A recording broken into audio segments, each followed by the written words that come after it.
discute mucho de si la ética empresarial podría ser bastante, por ejemplo, en asegurar que el desarrollo o las empresas que desarrollan sistemas de inteligencia artificial respeten de manera adecuada los derechos humanos. Y voy a compartir unas conclusiones a las que llegamos en aquel sector que creo que se pueden aplicar aquí, sobre todo porque muchísimas veces hablamos de sistemas automatizados en todo caso.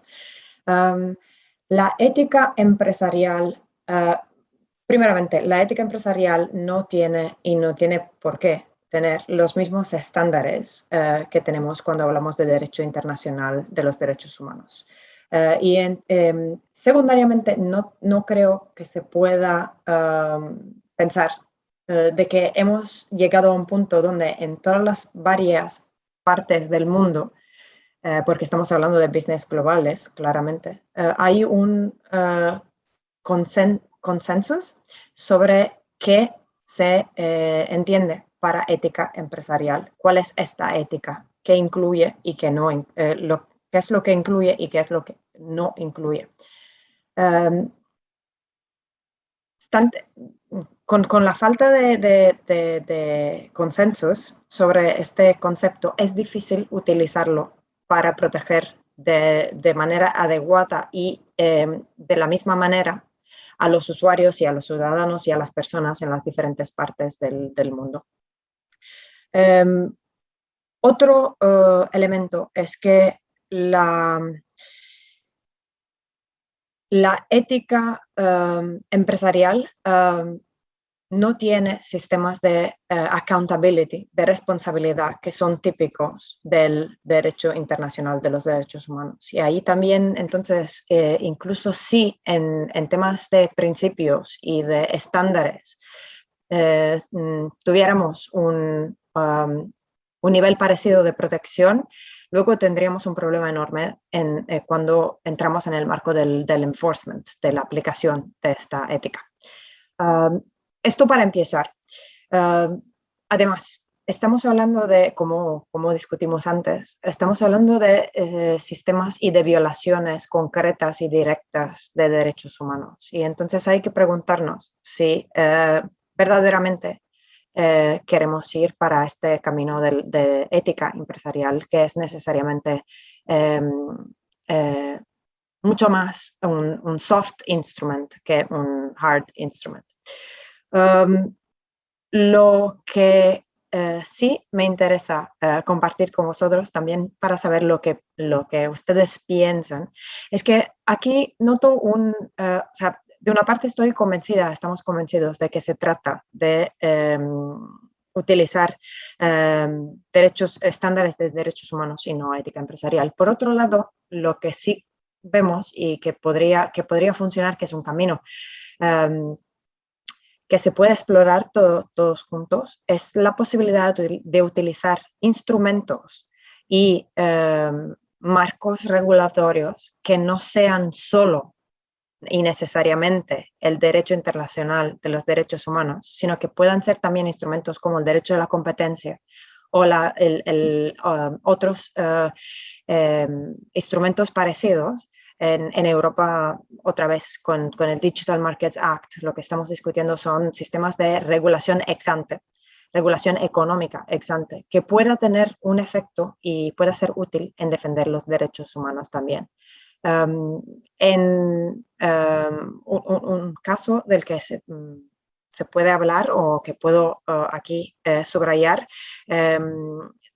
varios casos, ahora en este momento en Europa hay varios casos en los que varios grupos, varios stakeholders están intentando utilizar instrumentos de protección de datos o instrumentos de competencia para atacar a problemas que tenemos con estas plataformas digitales que violan los derechos humanos de los usuarios. Yo creo que este sea un desarrollo bienvenido. Sería y es seguramente una ventaja para la sociedad civil, para las asociaciones de los consumidores y para la sociedad más en general, para los grupos de usuarios, etc. Esto de poder utilizar un toolbox que se va desarrollando y que va incluyendo instrumentos nuevos que puedan servir en esta lucha, porque la verdad es que tenemos muy pocos mecanismos de momento y muy pocos instrumentos frente al poder enorme que tienen estas plataformas. Entonces, sí, este creo que será un desarrollo muy bienvenido, como dije, y creo que sobre todo las organizaciones que se ocupan, que hacen litigation, tendrían que tener esto en consideración en la definición de sus estrategias. Muchas gracias. Javier. Sí, yo en esta voy a pasar, porque me parece que ya lo dijo todo María Luisa.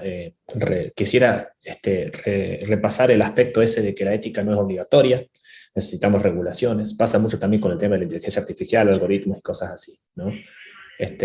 Nadie va a hacer voluntariamente cosas que no le convienen, así que en este sentido me parece que la obligatoriedad es clave.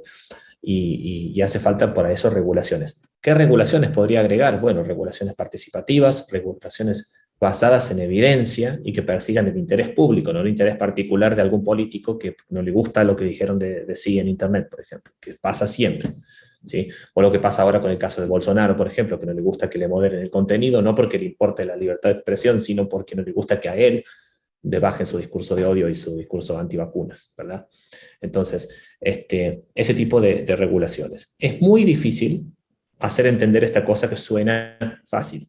Las regulaciones tienen que evitar simplificaciones. Estos son problemas complejos, que como venimos viendo tienen aspectos económicos, aspectos de libertad de expresión y aspectos de otros derechos, como por ejemplo la privacidad, derechos económicos, sociales y culturales, etc. A la vez, se trata de interacciones entre distintas tecnologías a distintos niveles, ¿sí? Hay que evitar también esta idea de romantizar, ¿sí? Entonces, no simplificar. Otra cosa es no romantizar, no pensar que lo que había antes del problema de las plataformas digitales estaba bien. En América Latina tenemos una horrible historia de concentración de medios de telecomunicaciones, de concentración de capitales, de desigualdad. Somos una de las regiones, o lo éramos hasta hace poco, más desiguales del mundo. Entonces, no es que el estatus anterior era fantástico, ¿sí? Y tampoco hay que demonizar. Me parece que así como no hay que romantizar, tampoco hay que romantizar las redes sociales ni Internet, ¿no? Ya lo hemos visto. Tiene aspectos positivos y aspectos muy negativos, ¿sí? Entonces, tratar de encontrar ahí una visión realmente de política pública que construya hacia el futuro alternativas útiles, mejores y más inclusivas de este tipo de plataformas. Pero todo esto se hace con regulación y con política pública y con visión, ¿sí? Y eso va mucho más allá de la ética, por supuesto. Muchas gracias. Gustavo. Sí, yo lo voy a responder en dos partes. Una respecto a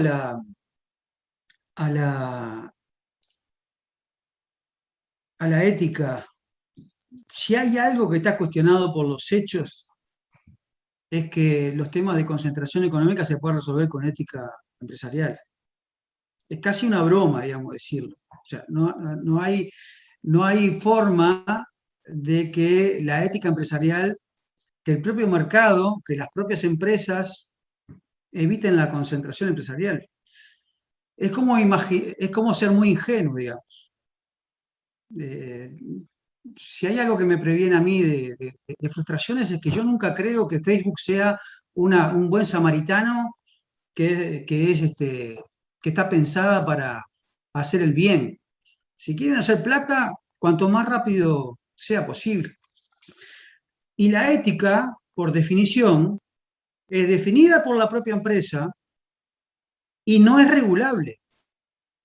Piensen en la ética periodística o en la ética de medios. Nadie de los que trabajamos en estos temas de libertad de expresión estaríamos dispuestos a aceptar que la ética de un medio la define un Estado o la regula un Estado, que la ética de un periodista la define el Estado o la regula el Estado. Decir que la ética empresarial, es decir, que la propia empresa Facebook, Google, cualquier empresa concentrada monopólica, podrá dar respuesta por sí sola, con reglas propias y autorreguladas al problema de la concentración, es es una afirmación naif. Todos los hechos, la propia conversación que tuvimos hoy lo demuestra. Yo creo que si hay algo que está descartado es la ética empresarial como respuesta a la concentración. Yo creo que la ética, y más en general la autorregulación, es una herramienta muy importante cuando nos colocamos en temas de contenido. O sea, yo creo que ahí abordajes más inteligentes deben incluir dosis de regulación, dosis de corregulación y de autorregulación, sobre todo cuando hablamos de moderación de contenidos. Pero cuando hablamos de concentración de poder, concentración de propiedad, concentración de las empresas de Internet, mi respuesta es clarísima. No tiene nada que ver la ética empresarial acá. Hay incluso, yo tengo dudas incluso de plantear, por ejemplo, la ética como un abordaje exclusivo, por lo menos, a la cuestión de la inteligencia artificial. Yo creo que la trampa justamente de plantear esto desde las empresas como un tema de ética es que justamente lo que quieren es que nadie se meta a regularlos. Pero en concentración, por favor, hay evidencia suficiente para plantear un escenario como el que dice Javier, aún con toda la complejidad respecto a perspectivas, herramientas, organismos que lo tienen que hacer, pero no puede haber otra solución que la regulación. Y acá quisiera aclarar la otra parte de la pregunta, porque sobre las perspectivas de cómo regular, si ustedes están de acuerdo en que esta es la opción, o por lo menos la opción principal, regular para evitar la concentración, yo creo que acá vuelvo a algo que decía anteriormente. Acá hasta ahora, ni siquiera eso está discutido en cualquier otro tipo de empresa o sector de economía. No hay ningún país del mundo, en particular ningún país europeo, que se llegue a plantear que el tema de la concentración de la industria automotriz o la industria de la cerveza tenga que ser resuelta por la ética empresarial. ¿Por qué deberíamos hacerlo para empresas como Facebook y Google? El problema que tienen esos abordajes es que se habla desde la competencia económica y yo creo, lo dije muy rápidamente y el evento obviamente no da para profundizar, creo que tienen muchas deficiencias.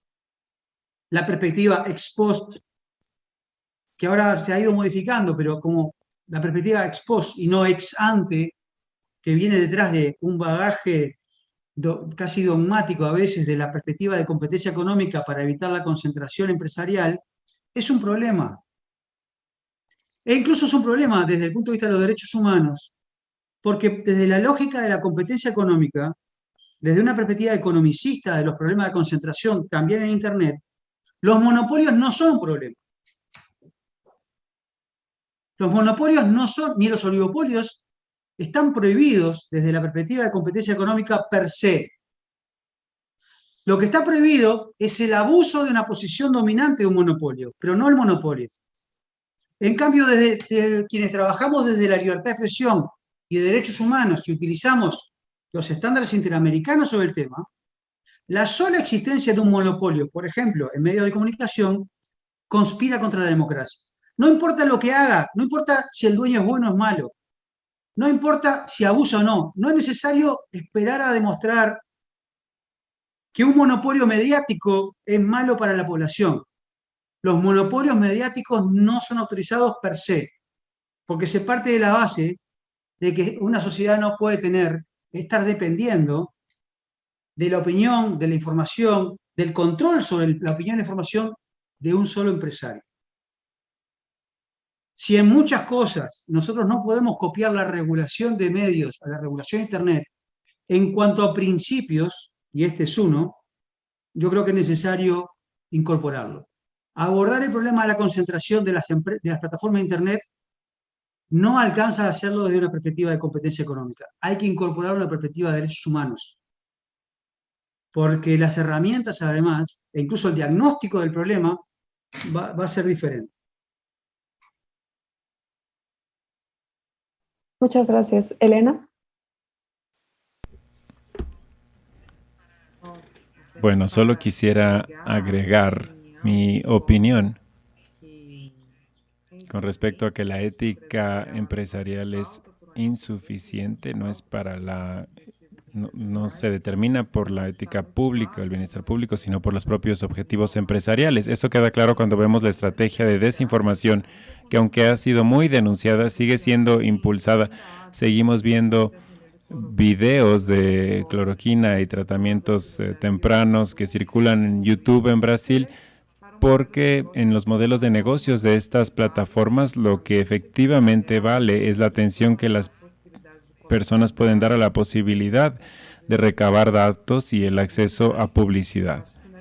Creo que tenemos, incluso en América Latina, experiencia con respecto a la falta de regulación en el caso de la radiodifusión, que ya nos muestra la insuficiencia de este tipo de medidas. Defiendo la importancia de la corregulación que nos permita pensar públicamente en aquello que cada vez es más importante para el público. Los servicios que estas corporaciones proporcionan no son más servicios privados únicamente u opcionales para trabajar, para estudiar, para participar en la vida política. Se vuelve cada vez más necesario estar en las plataformas, desgraciadamente.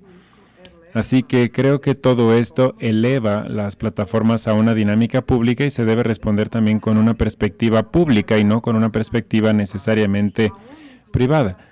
La ONU ya ha avanzado también mucho en los últimos años, desde hace una década, en los compromisos, en la fiscalización de compromisos a las empresas en cuanto a derechos humanos, y se muestra que es insuficiente porque las empresas han tratado de evitar estos compromisos, aunque se comprometan públicamente con ellos, muchos sobre la responsabilidad social que es solo comunicada.